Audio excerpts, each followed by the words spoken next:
Kerinduanku, namamu ditinggikan di kota ini, dari semua suku bangsa datang menyembahmu ya Tuhan. Dalam kasih-Mu kami bersatu penuhi panggilan-Mu sampai kemuliaan-Mu memenuhi bait suci-Mu.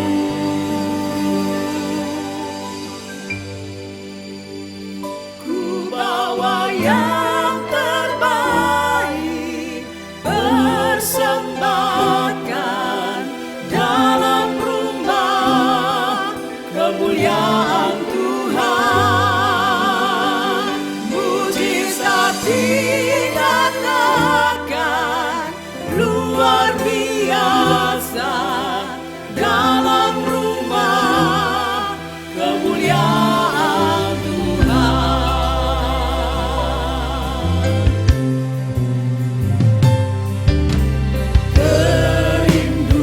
Kerinduanku, namamu ditinggikan di kota ini, dari semua suku bangsa datang menyembahmu ya Tuhan. Dalam kasih-Mu kami bersatu penuhi panggilan-Mu sampai kemuliaan-Mu memenuhi bait suci-Mu.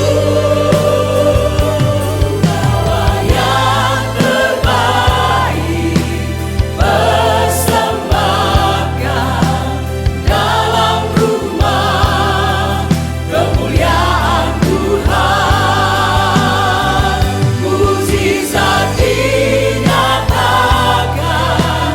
luar biasa dalam rumah kemuliaan Tuhan.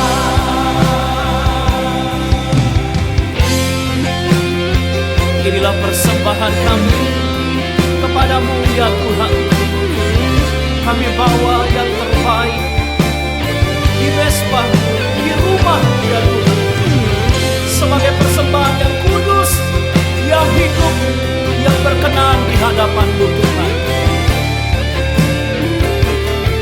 Haleluya. Terima kasih Tuhan. Bawa yang terbaik, persembahkan dalam rumah kemuliaan Tuhan. Mujizat dinyatakan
Saya ucapkan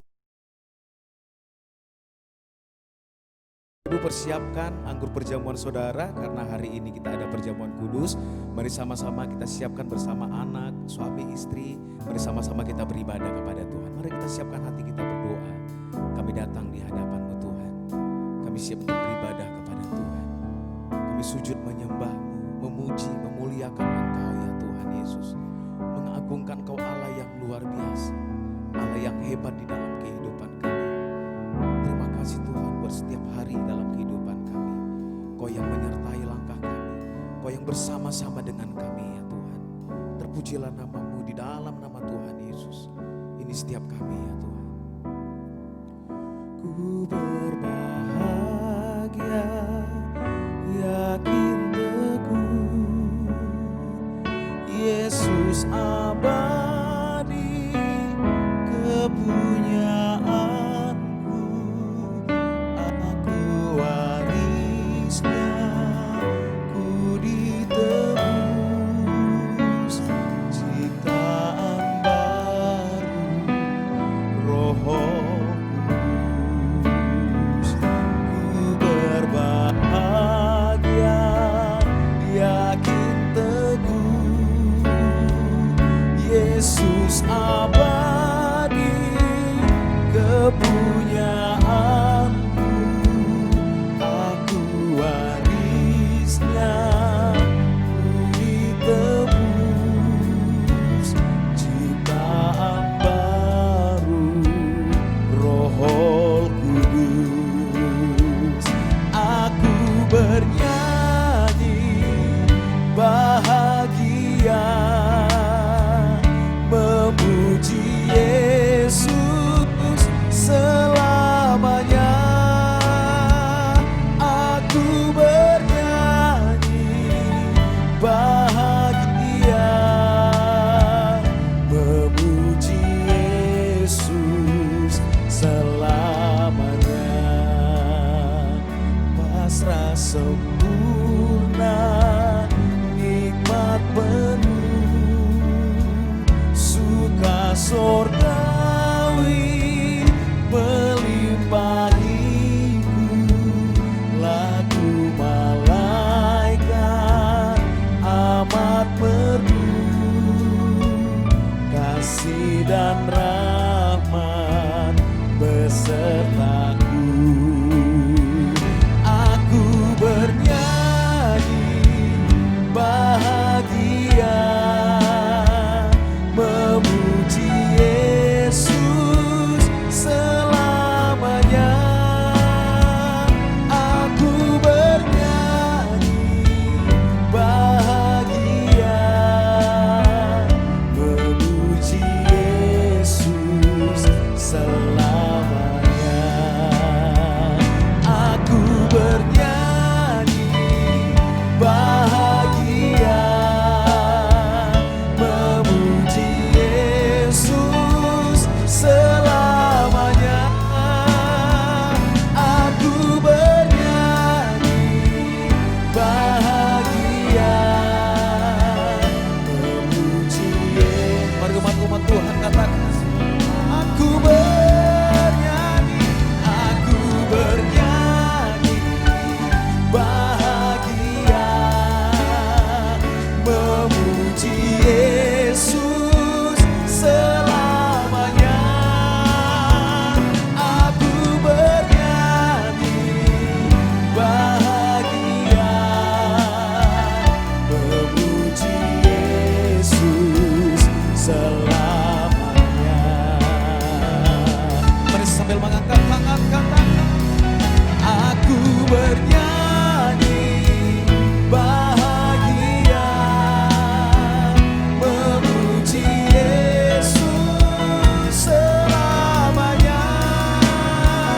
Aku bernyanyi bahagia, memuji Yesus. Aku bernyanyi,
Kami sembah Dia saudara.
berkata kerajaan Allah datang dan kehendak Tuhan dikerjakan atas Indonesia di dalam nama Tuhan Yesus.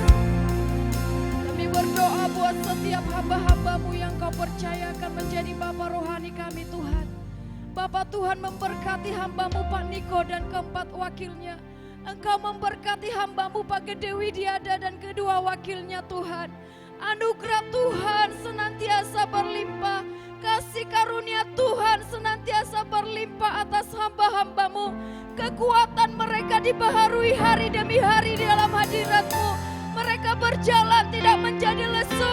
Mereka berlari tidak menjadi lemah. Oleh karena kekuatan Allah yang senantiasa tercurah dalam hidup mereka. Membaharui roh mereka hari demi hari.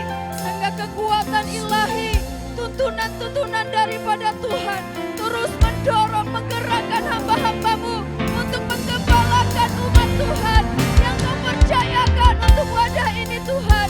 Di dalam nama Tuhan Yesus Kristus, Tuhan memberkati keluar masuk mereka.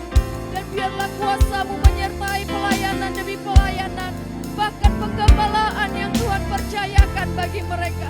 Di dalam nama Tuhan Yesus, terima kasih Tuhan, Engkau melawat setiap umat-Mu ya Tuhan.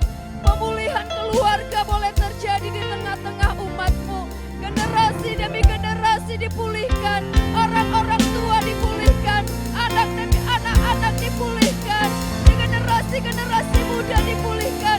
Tuhan kami berdoa, Pentakosta yang ketiga akan membawa satu terobosan bagi keluarga-keluarga, generasi demi generasi untuk bangkit bersama-sama, menuntaskan amanat agung Tuhan, diberdayakan untuk pemberitaan Injil. Terima kasih Tuhan, Engkau yang melawat setiap umat-Mu Tuhan. Yang lemah biarlah mereka hari ini menerima kekuatan yang daripada Tuhan. Yang sakit mereka disembuhkan, yang berbeban berat menerima sukacita dan kelegaan yang daripada Tuhan. Mereka mengalami kemenangan demi kemenangan dalam setiap proses hidup mereka. Di dalam nama Tuhan Yesus, kami berdoa Tuhan berkati hamba-Mu Pak Gede yang akan menyampaikan isi hati-Mu dalam ibadah ini Tuhan. Biarlah kebenaran Allah tersingkap.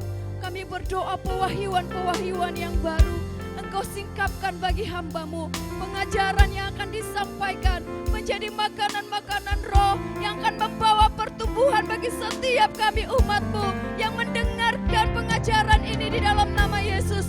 Dan biar roh pengajar itu Tuhan lebih lagi Engkau curahkan atas hamba-Mu. Terima kasih Bapa, terima kasih. Kami serahkan semuanya ke dalam tangan-Mu. Datanglah kerajaan-Mu, jadilah kehendak-Mu. Di dalam nama Tuhan Yesus, dalam nama Tuhan Yesus. Tepuk tangan buat Tuhan kita saudara. Tepuk tangan buat Tuhan Yesus Allah yang luar biasa. Haleluya. Mari umat Tuhan bangkit berdiri, tepuk tangan buat Allah kita yang luar biasa.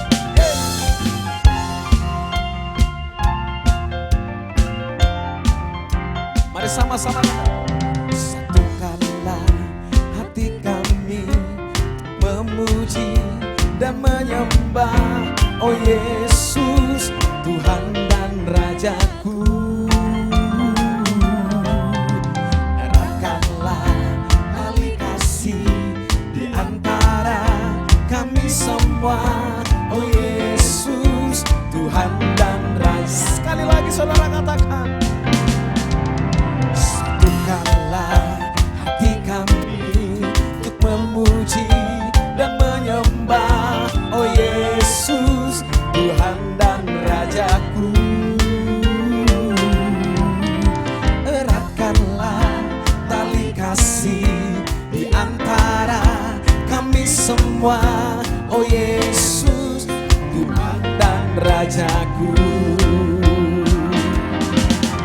Bergandengan tangan dalam satu kasih, bergandengan tangan dalam satu iman. Katakan kiri kanan saudara. Kasih di antara kami, keluarga kerajaan Allah. Yuk tepuk tangan buat Tuhan kita. Satukanlah hati kami untuk memuji dan menyembah, oh Yesus, Tuhan dan Rajaku. Eratkanlah tali kasih di antara kami semua, oh Yesus, Tuhan. Mari suami istri, anak-anak bergandengan tangan, kamu bergandengan tangan dalam satu kasih, bergandengan tangan dalam satu iman. Suami istri katakan, saling mengasihi di antara kami, keluarga kerajaan Allah. Bergandengan tangan, bergandengan tangan dalam satu kasih, bergandengan tangan dalam satu iman, saling mengasihi di antara kami, keluarga kerajaan Allah, keluarga kerajaan Allah, keluarga kerajaan Allah. Sorakan tepuk tangan buat Tuhan kita, saudara. Haleluya. Mari kita siapkan hati kita mendengarkan firman Tuhan. Terima kasih. Bersama keluargaku melayani Tuhan, bersatu selamanya mengasihi Engkau. Tiada yang dapat melebihi kasih-Mu ya Tuhan. Bagi kami Engkau segalanya. Ayo sama-sama katakan, bersama keluargaku, bersama keluargaku melayani Tuhan, bersatu selamanya mengasihi Engkau. Tiada yang dapat melebihi kasih-Mu ya Tuhan. Bagi kami Engkau segalanya. Oh, bersama keluargaku melayani Tuhan, bersatu selamanya mengasihi Engkau. Tiada yang dapat melebihi kasih-Mu ya Tuhan.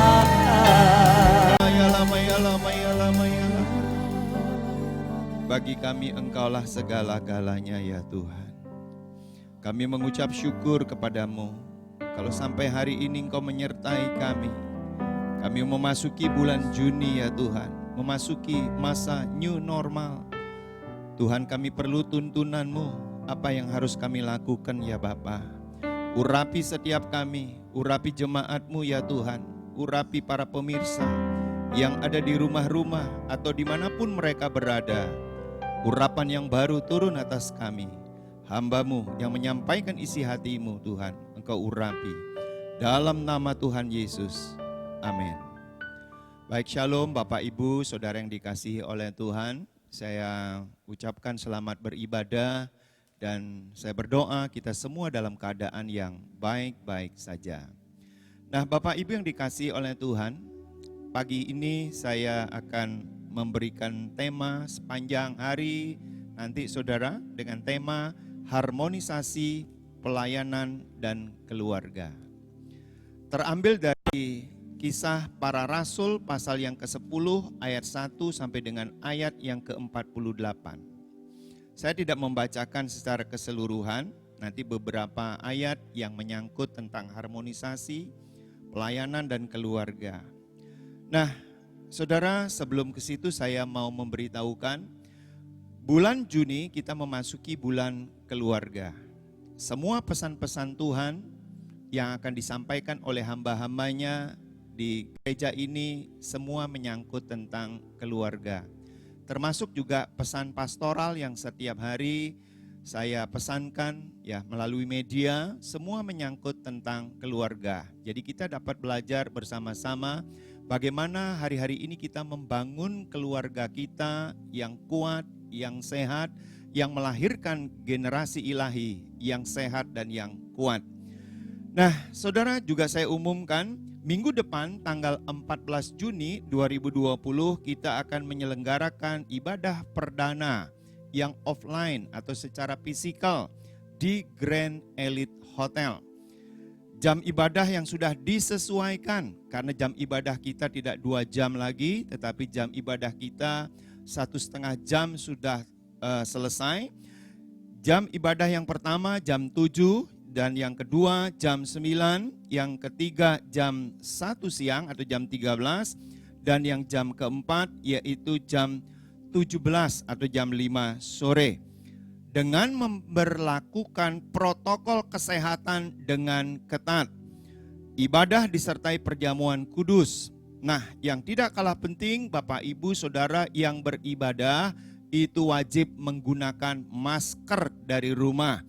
Anak-anak dan orang tua belum diperkenankan hadir sampai pemberitahuan lebih lanjut. Nah, tolong dicatat himbauan ini supaya kita semua dapat beribadah dengan baik dan kita harus patuh kepada peraturan pemerintah. Nah, mari saudara yang dikasihi oleh Tuhan, tema jelas adalah harmonisasi pelayanan dan keluarga.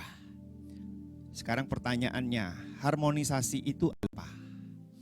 Nah, harmonisasi berasal dari kata harmonis, itu kata sifat yang mengandung arti selaras, cocok, sedap dilihat, sejajar, serasi, rukun, seimbang. Istilah harmonisasi sering kita dengar di masyarakat. Keluarga ini harmonis, pasangan ini harmonis. Maksudnya apa? Cocok, serasi, sedap dilihat, rukun, seimbang. Itu namanya harmonisasi. Nah, harmonisasi pelayanan dan keluarga adalah keseimbangan atau keselarasan antara pelayanan dan keluarga. Bapak Ibu, ini sangat penting untuk kita perhatikan. Banyak orang berkedok pelayanan tetapi keluarganya berantakan. Maaf, itu tidak harmonis. Yang Tuhan kehendaki pelayanan kita bagus, pekerjaan kita bagus, tapi keluarga juga kita bagus. Itu sebabnya kita sering mendengar ada keluarga-keluarga dari orang-orang yang melayani pekerjaan Tuhan berantakan. Persoalannya bukan Tuhan tidak melindungi, tapi karena tidak dapat menjadikan pelayanan dan keluarga itu harmonis. Nah, saudara, bicara tentang harmonisasi itu selalu berbicara tentang prioritas hidup. Bagaimana kita memahami prioritas hidup itu dengan benar? Saudara, prioritas hidup kita yang pertama adalah untuk Tuhan. Yang kedua adalah untuk keluarga. Dan yang ketiga adalah untuk pekerjaan atau pelayanan. Pekerjaan dan pelayanan itu punya kesetaraan. Pekerjaanmu bagus tapi engkau tidak pernah mau melayani Tuhan. Pekerjaannya itu jadi tidak harmonis. Nah, itu sebabnya prioritas ini tidak boleh dibalik-balik. Pekerjaan nomor 1, keluarga nomor 2, Tuhan nomor 3. Itu tidak boleh. Keluarga nomor 1, pekerjaan nomor 2, Tuhan nomor 3 juga enggak boleh. Nomor 1 adalah Tuhan. Nomor 2 keluarga. Nomor 3 adalah pekerjaan atau pelayanan. Mengapa Tuhan harus nomor 1? Karena yang membentuk keluarga adalah Tuhan.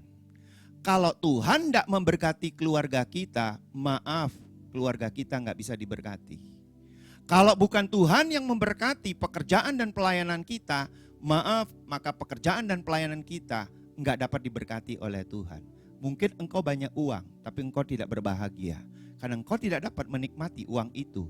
Karena uang itu bukan diberkati dari Tuhan. Nah, saudara, mengapa kita perlu menjaga harmonisasi antara pelayanan dan keluarga? Sekali lagi saya mau tekankan, Tuhan punya kerinduan yang kuat dengan keluarga kita. Tuhan ingin keluarga kita keluarga yang sehat. Melahirkan generasi ilahi yang sehat. Kalau kita melahirkan generasi yang sehat, akan melahirkan gereja yang sehat. Gereja yang sehat akan melahirkan masyarakat yang sehat. Itu sebabnya saudara yang dikasihi Tuhan, kalau kita ingin melihat masyarakat di sekitar kita sehat, dimulai dulu dari keluarga kita yang sehat. Kita tidak bisa menuntut masyarakat kita sehat kalau keluarga kita belum sehat. Nah, ingat saudara yang dikasihi oleh Tuhan, ini yang paling utama yang kita perhatikan di dalam keluarga kita. Jaga harmonisasi itu. Nah, mari saudara yang dikasihi Tuhan, di dalam pembacaan Kisah Para Rasul pasal 10 ayat 1 sampai 48 itu bercerita tentang Cornelius. Cornelius adalah seorang perwira pasukan Itali yang tinggal di Kaisaria. Ia adalah seorang yang saleh, yang menjadi teladan dalam hal menerapkan keseimbangan antara pekerjaan atau pelayanan dan juga keluarga. Jadi kalau kita ingin mencontoh, ya contohlah, salah satunya adalah Cornelius, saudara. Nah, apa saja prinsip-prinsip yang diterapkan oleh Cornelius sehingga antara pekerjaan atau pelayanan dan keluarganya itu harmonis? Tentu ini menjadi kerinduan kita bersama-sama, Bapak Ibu. Tidak ada satupun di antara kita yang berpikiran untuk tidak harmonis. Pekerjaan sukses, pelayanan sukses, keluarga tidak sukses. Tentu tidak ada yang berpikir seperti itu. Nah, mari kita belajar bersama-sama.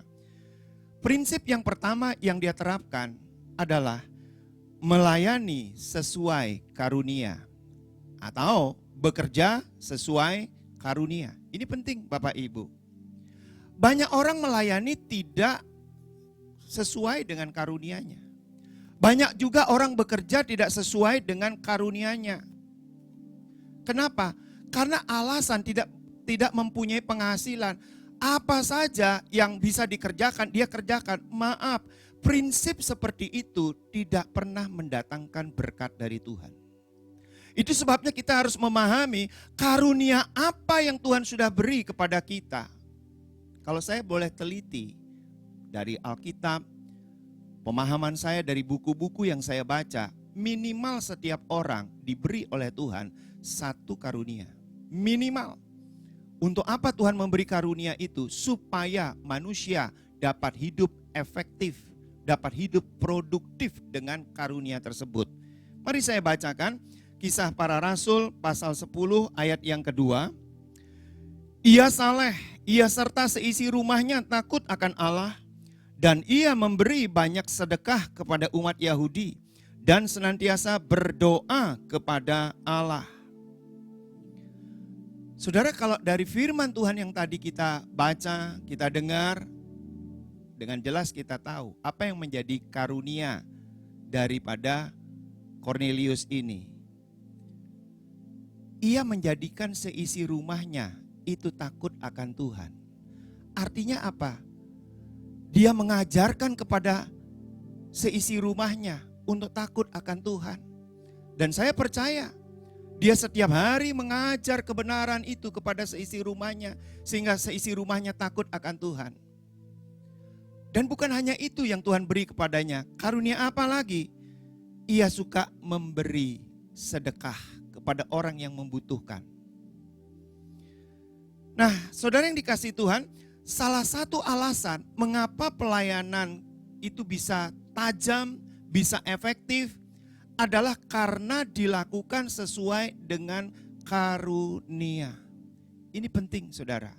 Kata kunci pelayanan kita itu efektif dan tajam karena dilakukan sesuai dengan karunia Allah kepada kita. Nah, apa karunia Allah di dalam diri Cornelius? sudah jelas tadi saya ungkapkan. Sekarang bagaimana kita memahami karunia di dalam hidup kita? Saudara, untuk memahami karunia di dalam hidup kita harus memprioritaskan melayani Allah. Waktu kita memprioritaskan melayani Allah, maka Tuhan akan memberi kita kemurahan di dalam hidup kita. Saudara, kemurahan inilah yang memampukan kita untuk mengerjakan karunia itu di dalam hidup kita. Tanpa kemurahan yang datangnya dari Tuhan, karunia itu nggak dapat bekerja dengan efektif dalam hidup kita. Saya mempunyai seorang teman, saudara. Sebelum dia melayani sebagai seorang konselor, dia seorang gembala. Saudara, apa yang terjadi dengan kehidupannya dia sebagai seorang gembala? Tiap hari dia stres. Mengapa stres? Karena dia nggak bisa ngatur domba-dombanya Tuhan yang Tuhan percayakan kepadanya. Nggak banyak domba-dombanya Tuhan, saudara. Tapi stresnya luar biasa. Dan bukan hanya itu saja, saudara. Tiap hari, tiap waktu, suami istri ini cekcok, saudara. Beda pandangan yang mengakibatkan konflik yang berkepanjangan.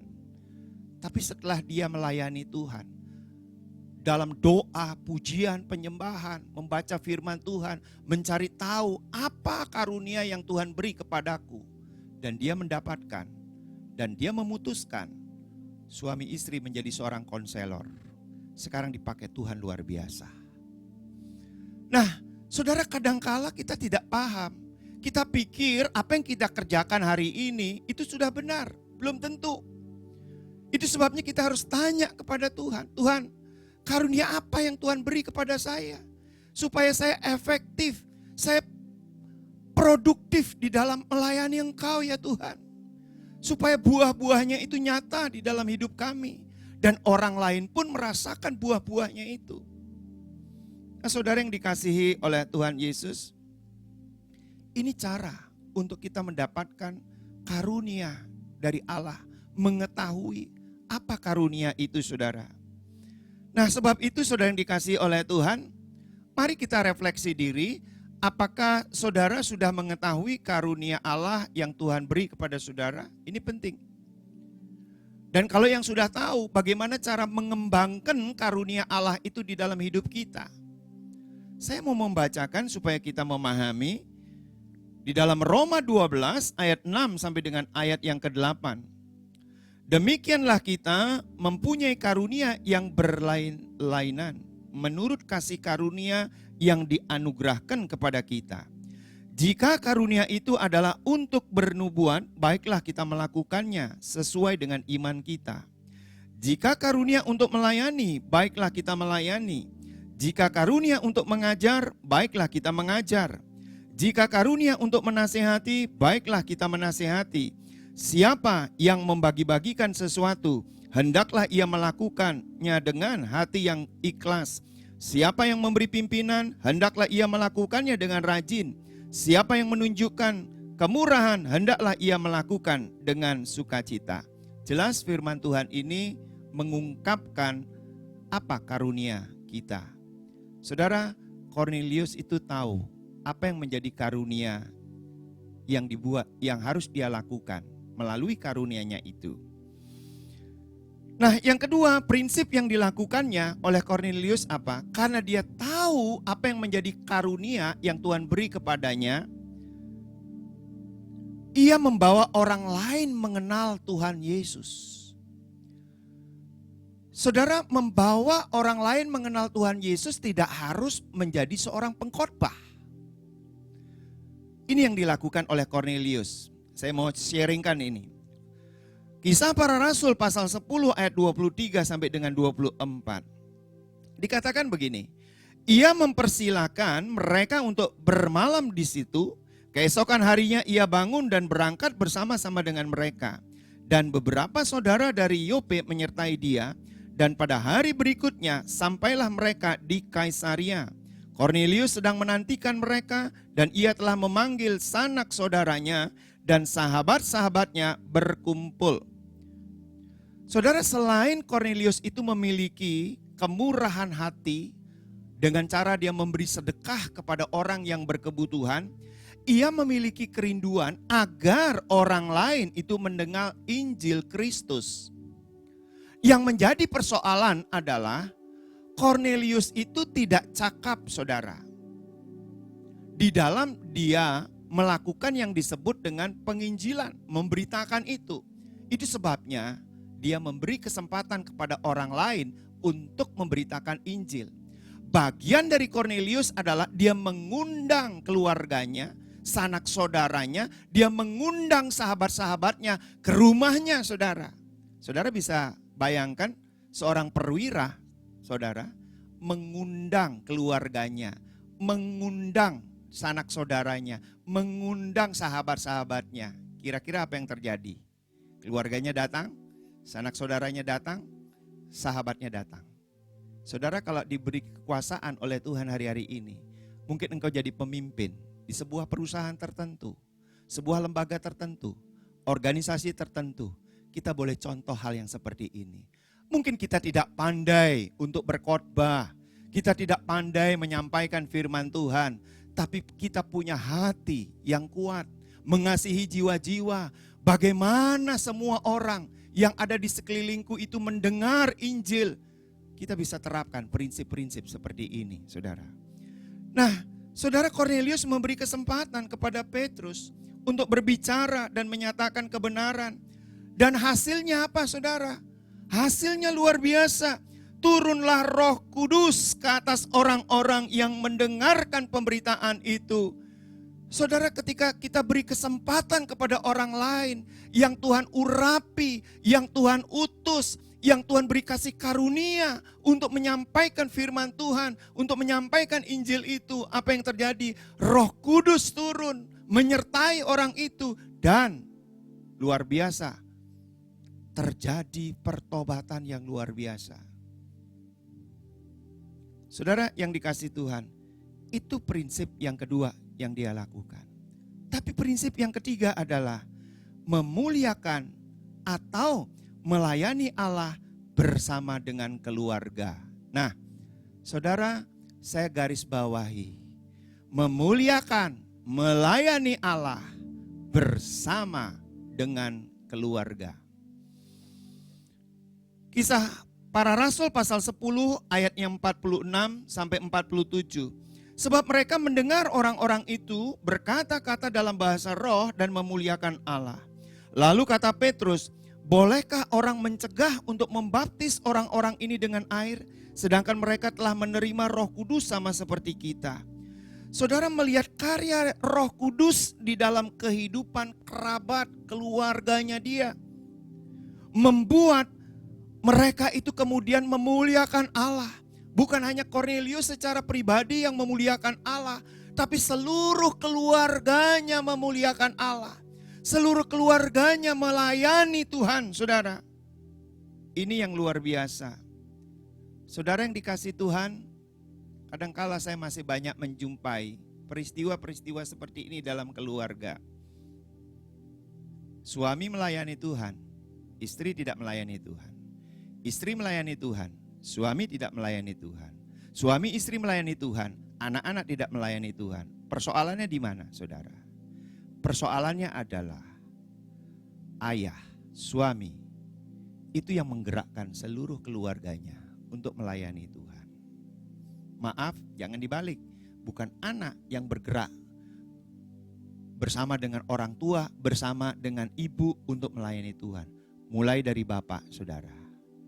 Bisakah anak bersama dengan bapak dan juga ibu melayani Tuhan? Bisa. Tapi itu jarang terjadi. Yang sering terjadi adalah kegerakan melayani itu dimulai dari bapa. Saudara, firman Tuhan berkata, apa yang dikatakan oleh Yosua, saudara? Aku dan keluargaku akan menyembah Tuhan. Orang lain tidak, aku dan keluargaku akan aku bawa untuk menyembah Tuhan. Nah, saudara, artinya kegerakan ini dimulai dari ayah, dari imam, dari pria, dari laki-laki, dari suami, saudara, ke gerakan ini. Nah, ketika kita menyadari prinsip ini, maka apa yang terjadi, saudara? Ini yang akan melahirkan keluarga yang sehat, generasi yang sehat, gereja yang sehat, dan masyarakat yang sehat. Saudara, itu sebabnya gereja itu ke depan perlu melakukan prinsip ini. Cornelius sangat menyadari, mungkin dia bukan seorang pengkhotbah, mungkin dia bukan seorang penginjil yang hebat. Sebab itu dia panggil yang namanya Petrus.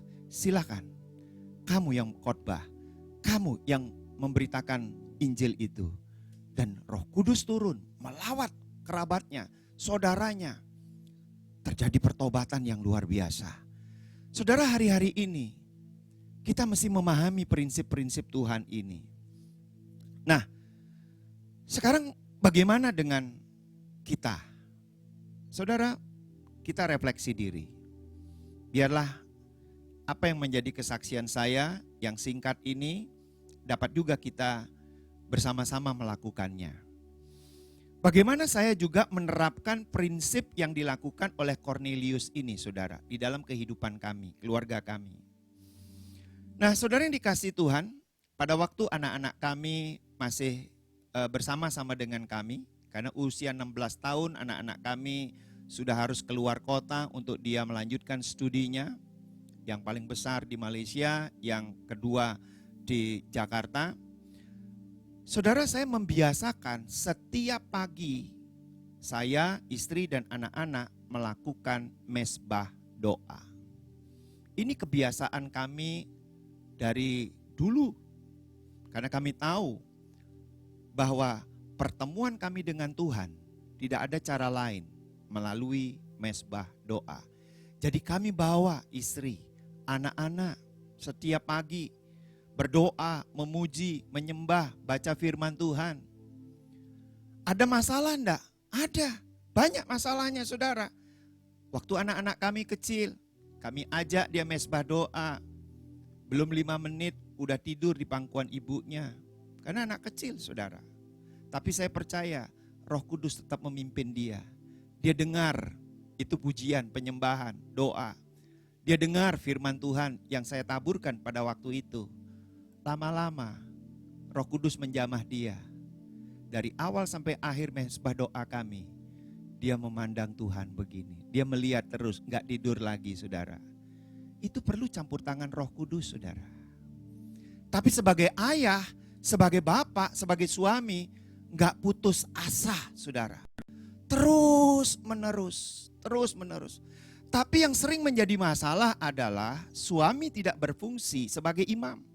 Tidak membawa keluarganya kepada Allah, itu persoalan, saudara. Yang berikutnya apa yang saya lakukan? Selain setiap pagi istri dan anak-anak melakukan mesbah doa, saudara, karena sekarang anak-anak kami sudah di luar kota, saudara, dua-duanya ada di Jakarta. Bagaimana cara kami mesbah doa? Kami janjian, saudara. Setiap minggu, saudara, jam tertentu kami langsung video call, WA, saudara. Yuk anak-anak kumpul, kita mesbah doa. Dia senang sekali kalau kami sudah WA call itu, saudara. Video call itu senang. Yang pertama, kenapa? Memorinya dia. Kalau sudah papaku berseru, kumpul, mesbah doa. Sebentar lagi dia akan melepaskan berkat buat anak-anak. Saudara, melepaskan berkat buat anak-anak, itu menjadi memori yang indah. Saudara bisa bayangkan enggak? Setiap kali saya melepaskan berkat, selalu berkat yang terbaik. Engkau, Tuhan memberikan engkau berkat yang terbaik dari sorga. Kepandaianmu 10 kali lebih pandai daripada orang-orang berilmu lainnya. Masa depanmu penuh dengan harapan. Engkau mendapatkan pasangan hidup yang terbaik dari Tuhan. Karir yang terbaik, pelayanan yang terbaik. Semua yang terbaik itu saya lepaskan buat anak-anak. Itu yang selalu dia tunggu-tunggu, saudara. Memori itu membekas di dalam pikiran dan hatinya dia. Ketika saya selalu berseru, yuk kita kumpul. Mereka semua bisa kumpul. Sesibuk apapun mereka selalu menyiapkan waktu untuk mesbah ini, saudara. Tapi yang kedua, anak-anak kami suka makan, saudara. Kalau sudah saya bilang berseru, makan, begitu saudara sama-sama. Sesibuk apapun dia stop dulu pekerjaannya, langsung bersama kami makan. Kenapa? Bahasa cinta kami adalah makan bersama-sama, saudara. Kalau mau makan bersama-sama dengan saya, boleh saudara. Kita atur kemudian, saudara. Kita atur, ya. Nah, saudara, yang berikutnya apa saudara? Saya membawa dan melibatkan istri dan anak-anak melayani pekerjaan Tuhan. Dari anak-anak kami masih kecil saudara, saya angkut pakai mobil saudara untuk melayani pekerjaan Tuhan. Pada waktu itu kami masih di Surabaya, kemudian dipindahkan ke Malang oleh perusahaan. Kami angkut saudara, di bagasi mobil kami saudara, lengkap pakaian mereka, anak-anak mereka, mainan mereka saudara, lengkap. Kalau ibadah saudara, saya lagi ditugaskan khotbah, anak saya duduk di belakang, dia gambar saya waktu khotbah saudara. Nanti selesai khotbah, ini gambarnya papa. Saudara, dia tahu persis apa yang dikerjakan oleh bapaknya, oleh ibunya. Sehingga kecintaan anak itu dengan Tuhan, dengan pekerjaannya sampai hari ini terpelihara. Kenapa? Itu memori yang indah saudara. Nah sekarang bisa bayangkan kalau orang tua tidak pernah mengajak anaknya terlibat dalam pelayanan, apa yang terjadi? Orang tuanya melayani, anaknya entah kemana-mana saudara. Maka apa yang terjadi? Maaf, itu tidak harmonis saudara. Kita harus membangun harmonisasi antara pelayanan, pekerjaan dengan keluarga kita. Yang membangun itu kita, maaf bukan Tuhan yang membangun. Bagian Tuhan memberkati, bagian kita membangun daripada harmonisasi itu saudara. Tapi yang berikutnya apa yang saya lakukan dari prinsip ini, melakukan karunia yang Tuhan berikan kepada saya dengan baik saudara. Mungkin belum sempurna, tetapi saya berusaha melakukan karunia itu dengan baik. Antara lain apa saudara? Memimpin. Saya memang dari kecil saudara, senang sekali memimpin drama begitu saudara. Ya zaman saya masih kecil itu suka memimpin drama saudara, menjadi ketua kelas saudara. Ya saya ingat betul saudara, dari kelas 1 SD sampai kelas 6 SD, saya ingat mulai kelas 2 SD sampai 6 SD itu saya selalu menjadi ketua kelas saudara.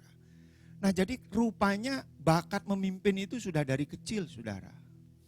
Setelah itu tamat sekolah saudara, ya juga langsung saudara, saya bekerja langsung jadi pemimpin saudara. Nah jadi rupanya bakat itu sudah ada. Ditambah lagi saya belajar terus menerus. Karena pemimpin itu kan harus belajar terus menerus saudara. Tidak boleh berhenti dia belajar. Dia harus menjadi pembelajar seumur hidup dia saudara. Nah saya melakukan memimpin ini saudara. Walaupun belum sempurna, banyak kekurangan. Kenapa saudara? Karena saya harus terus menerus belajar. Kemudian apa saudara? Mengajar. Karunia saya itu saya tahu, saya mengajar. Karunia berikutnya apa? Menasehati, melayani. Saudara saya lakukan bagian saya. Nah sekarang kalau Tuhan memberikan lagi tambahan karunia yang lain. Buat saya itu bonus yang luar biasa saudara. Itu bonus yang luar biasa. Bagaimana dengan saudara? Saya percaya saudara sudah diberikan oleh Tuhan karunia itu. Dan pakai karunia itu. Karena pada waktu saudara memakai karunia Tuhan yang Tuhan beri, saudara dan saya akan efektif, tajam di dalam melayani dia. Jangan sekali-kali menyimpang dari karunia. Kalau bukan Tuhan yang memberi tambahan dari karunia yang sudah ada. Tapi pakai yang sudah ada ini. Jangan pernah anggap remeh karunia yang Tuhan sudah percayakan kepada kita. Mungkin ada 1, orang lain sudah ada 3. Kenapa tidak adil? Kenapa saya tidak 3? Kenapa saya hanya 1? Saudara, hargai itu sebagai kasih karunia dari Tuhan kepada kita. Pakai itu dan kita akan dipakai oleh Tuhan luar biasa untuk menuntaskan amanat agung Tuhan Yesus ini. Dan saya percaya, biarlah harmonisasi itu turun atas setiap kita. Keluarga kita, pekerjaan kita, pelayanan kita, turun atas setiap kita. Mari sebelum kita berdoa, kita akan memasuki dulu yaitu perjamuan kudus saudara. Mari siapkan perjamuan kudus kita.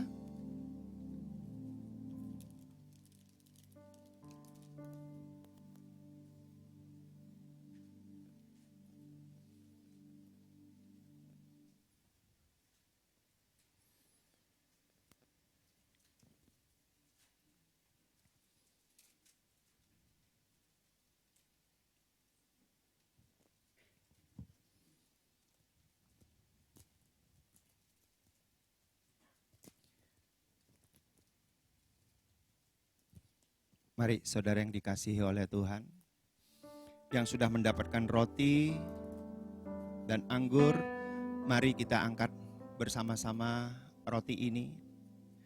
Demikianlah firman Tuhan, sebab apa yang telah kuteruskan kepadamu telah aku terima dari Tuhan, yaitu bahwa Tuhan Yesus pada malam waktu ia diserahkan mengambil roti, dan sesudah itu ia mengucap syukur atasnya, ia memecah-mecahkannya dan berkata, inilah tubuhku yang diserahkan bagi kamu, perbuatlah ini menjadi peringatan akan aku. Bukankah roti yang kita pecah-pecahkan merupakan persekutuan dengan tubuh Kristus? Kita makan dalam nama Tuhan Yesus.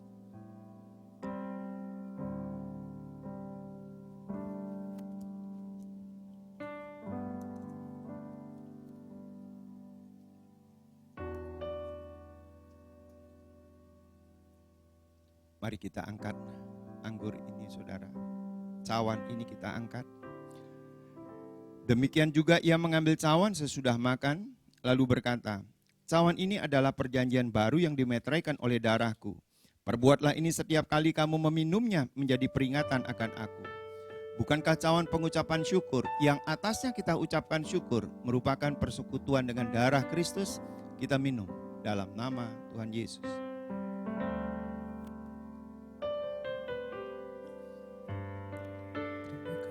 Mari kita mengucap syukur kepada Tuhan. Mengucap syukur kepada Tuhan. Terima kasih ya Tuhan. Terima kasih Tuhan. Terima kasih. Terima kasih ya Tuhan. Terima kasih buat kebaikan. Kalau hari ini kami bersama-sama mendengarkan harmonisasi pelayanan dengan keluarga, Tuhan, kami semua merindukan harmonis terbaik untuk keluarga, untuk pernikahan. Turun atas saudara, turun dalam nama Yesus.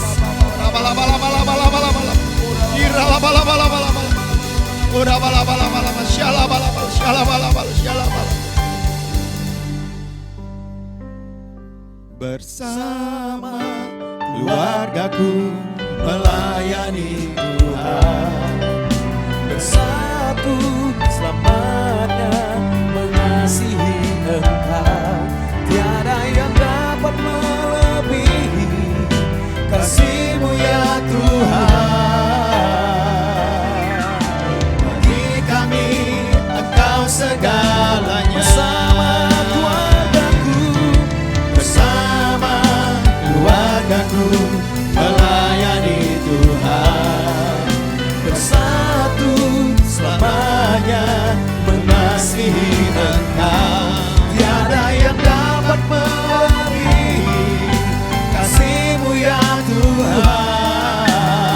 Bagi kami Engkau segalanya. Sekali lagi dapat bersama keluargaku, bersama keluargaku melayani Tuhan, bersatu selamanya mengasihi Engkau. Tiada yang dapat melebihi kasih-Mu ya Tuhan.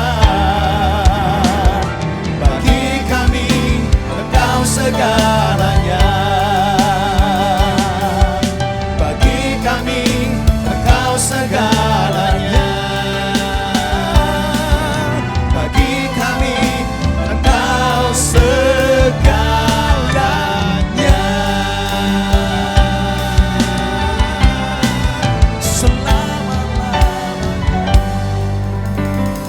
Mari angkat tangan saudara, angkat hatimu di hadapan Tuhan, dan terimalah berkat dari sorga, kasih karunia dan anugerah dari Allah Bapa di dalam putranya yang tunggal, Yesus Kristus, dan persekutuan yang manis dari Roh Kudus memberkati setiap saudara. Mulai saat ini sampai Tuhan Yesus datang kali yang kedua, bahkan sampai selama-lamanya. Kita semua katakan amin.